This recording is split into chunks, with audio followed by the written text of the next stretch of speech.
Enfin, une belle journée pour François Hollande. En quittant Paris, il était encore Mossad. L'un de ses lieutenants, Vincent Payon, confiait qu'il serait imbécile de dire que la semaine passée avait été formidable. Mais en quittant Strasbourg, au contraire, François Hollande était souriant. Il l'a dit, la séquence est terminée. D'ailleurs, il n'y a pas vraiment eu de mauvaise séquence, essayait-il de se convaincre. Tout est bien qui finit bien, affirmait-il. Tout est bien qui finit bien d'abord parce que les Verts ont enfin signé l'accord passé avec le PS, mais aussi parce que pour la première fois depuis la fin des primaires, François Hollande avait réussi à Strasbourg à imposer son propre tempo. Il a passé l'ensemble de la journée à serrer des mains, à profiter de bains de foule dans les rues du centre-ville. On avait le sentiment même que François Hollande voulait s'attarder, voulait garder ces moments un peu hors du temps, hors de l'actualité, ces moments où il posait pour des photos, où il échangeait des sourires. François Hollande qui a également réussi à imposer son tempo sur son thème fétiche, la jeunesse. Il a fini sa journée par un grand discours devant les jeunes socialistes lors de leur congrès national.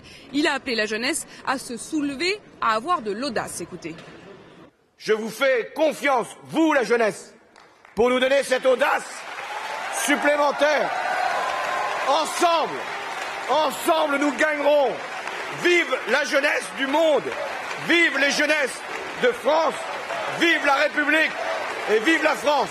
À Strasbourg, François Hollande a enfin le sentiment qu'il a réussi à reprendre la main.